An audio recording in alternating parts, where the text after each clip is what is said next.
I am Ferdinand Marcos, and I am the President of the Republic of the Philippines. I stand today on behalf of 110 million Filipinos. Hello people, hello words, and hello Philippines. It's me again guys. Let's Talk Vlog. Shout out sa lahat ng mga Pilipino sa buong daigdig, especially sa mga OFW and Marcos Loyalists and supporters at sa mga followers ni BP Sara. But anyway guys, meron tayong update videos sa inyong lahat. Very very important, everybody, for everybody. Ito po guys ang banggaan at sagupaan ni Congressman Kiumbo at ni Franz Castro guys. As usual, itungkol na naman dito sa confidential fund, no? From contingent to OBP, no? Tina-transfer galing sa to guys, sa contingent fund ng Pangulo, no? Parang hindi yata naintindihan ni Franz Castro kung ano ibig sabihin ng contingent fund, no? So talagang ginigiit nila mga kababayan kung saan napunta. Parang ang intensyon lang talaga nila, ang iniisip nila binulsa, kinurakot, no? Pero doon po sila nagkakamali sapagkat ayan po ay napupunta talaga sa mga magagandang proyekto ni BP Sara, no? Alam nyo naman po guys, no? Ay kailangan din niya ng confidential fund kasi nga guys, ano yan siya, vice chairman siya ng NTF-ELCAC, ay siyempre allergy itong mga makabayan black, no? Pagdating sa guys sa NTF-ELCAC, dahil ang confidential fund isa rin sa nagagamit yan guys sa tuklas kung saan source ang mga nagre-recruit, no? So allergy po sila diyan mga kababayan. So pinagpapaliwanagan ni Congressman Kiumbo si Castro tungkol dito sa confidential fund na ito. Ano ba ang contingent fund, no? Parang hindi niya yata naintindihan kung ano ibig sabihin mga kababayan. Ito si Castro guys, parang nagmumukha manan yan ng confidential fund, no?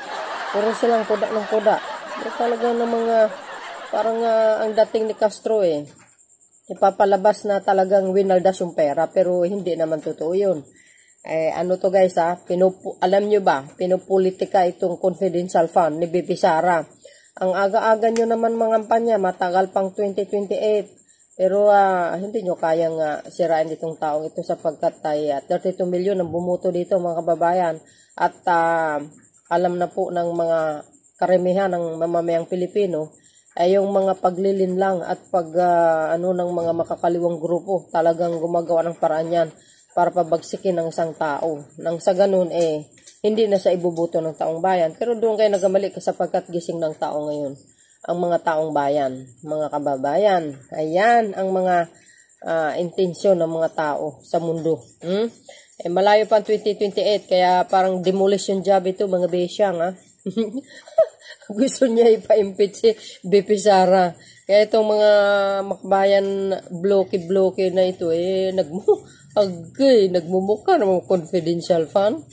Wala silang masilip kay BP Sara sapagkat guys, napupunta sa tamang proyekto. But anyway guys, before you panoorin ang kanilang sagupaan at sagutan, mga kababayan, don't forget to like and hit the button bell para lagi kayong update sa aking mga upload videos and live. Thank you mga kababayan. Ayaw niyang intindihin sapagkat hindi ito nakakaintindi si Franz Castro sa contingent fund at confidential fund.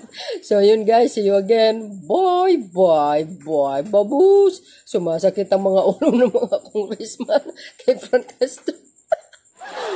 So see you again guys. Naloka na. Panoorin nyo, galit na galit si Congressman, no? Congressman Kiumbo, hindi, joke lang. Madam Speaker, it is very clear that our colleague is confused about the nature of this fund, a special purpose fund. One can force her opinion, but one cannot force her facts. Una sa lahat, maling bahagi ng libro ang tinitignan po ninyo. Maliwanag, nagdeklara ang Supreme Court na ang contingent fund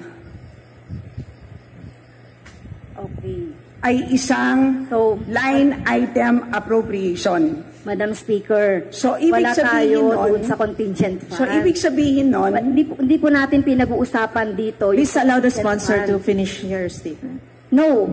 Kasi po, Madam Speaker, ang tinatanong ko lang dito kung meron o wala na expressly sumagot po ka, Madam provided for. Speaker, Wala pa po ako meron. dun sa contingent At fund. payagan niyo po akong ipaliwanag kung bakit meron. Ang problema po is ayaw po natin makinig.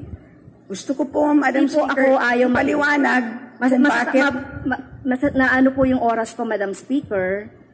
Pinapatanong kaya nga po yes or no lang po para mas mabilis. Madam So, Speaker, kanina, Madam sinasabi natin, Speaker, hindi ako nagtatanong. payagan Session sana suspended. ako, Madam Speaker. Madam Speaker, anong definition ng bigay? Madam Speaker. I mean, pwede bang from the... So ito, kasi binanggit mo kanina yung contingent, binanggit na natin kanina yung contingent. So pwede bang magbigay ang presidente ng contingent, ng confidential fund ng OBP na nanggaling sa contingent fund? Madam Speaker, define bigay, Madam Speaker. Well, ano bang ibig sabihin ng English ng bigay? So from the contingent fund na 7 billion,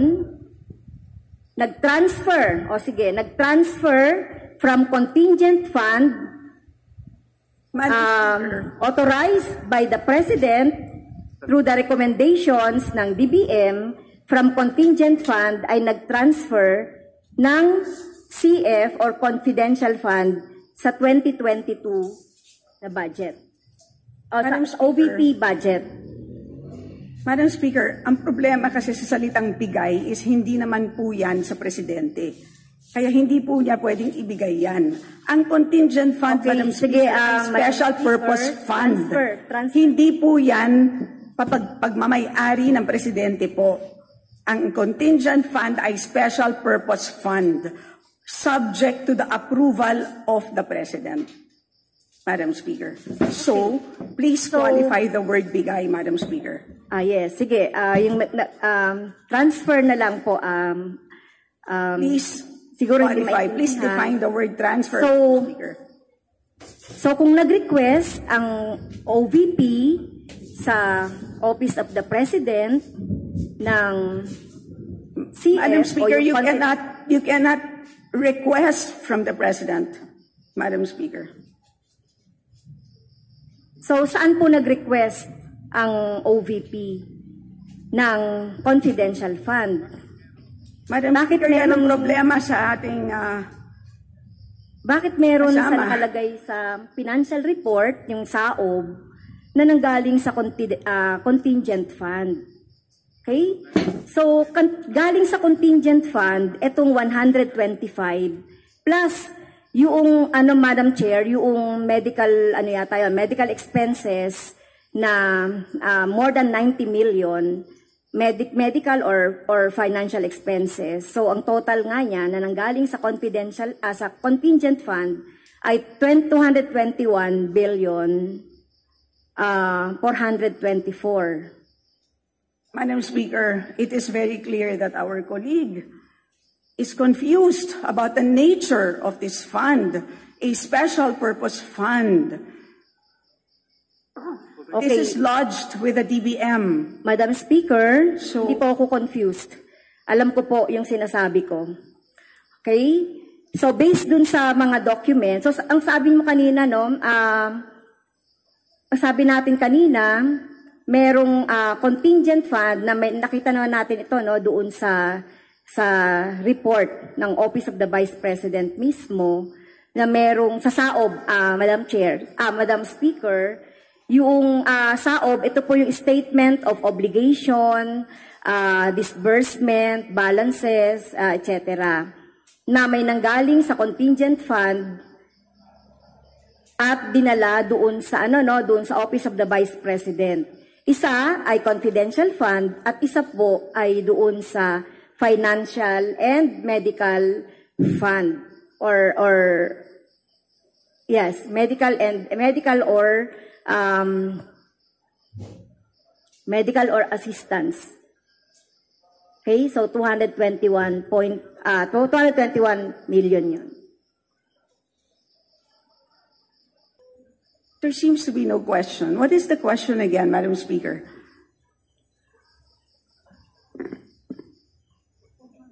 Okay, parang nasasayang yung oras natin, Madam Speaker. So, I think hindi ko nakakayanin yung time kung papayagan. Well, Madam Speaker, I will gladly give you whatever time is needed to clarify this very important issue. Kahit na 2 oras po tayo dito, I will give it to you.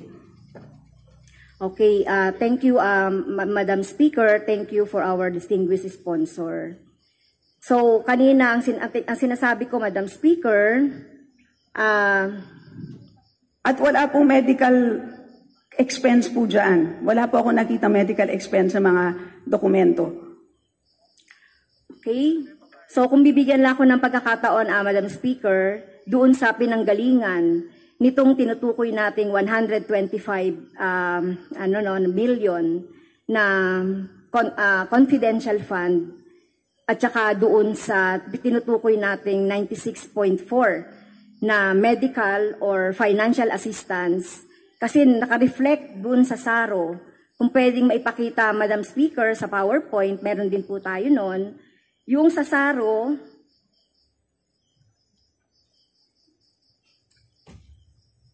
naka-reflect po doon yung pinanggalingan ng pondo, kung saan siya, or yung SARO po ay yung approval ng DBM ng pondong ito na nanggaling dun sa contingent fund. So, yun po. So, ano po yung 221,424, Madam Speaker. So, ano po yung tanong? Saan siya galing? Ang tanong is bakit walang Congress approval? Meron pong, okay, ang congressional approval po ay yung contingent fund. Okay, yun po ang appropriation. At maliwanag po, base sa Supreme Court decision, na iyan po ay valid na line item appropriation. Maliwanag po yun. Dahil yun nga po yung purpose, maliwanag po sa Belhica versus Ochoa, na yan ang purpose ng contingent fund. Dahil nga po, hindi na nga po natin ma-anticipate lahat po ng pangangailangan ng ating gobyerno 2 years in advance. Kaya nilalagay sa Special Purpose Fund, sa DBM, at hinihingi na lang ng ahensya sa DBM ang kanilang pangangailangan in kaso na merong new or urgent project or activities as they go along. So yun po ang purpose. At naka-indicate po sa special provision ang mga examples sa ganyang mga pangangailangan. But it is very clear na hindi limited sa 3 examples na naka-enumerate. So yun po, dito sa special provision, ito po ang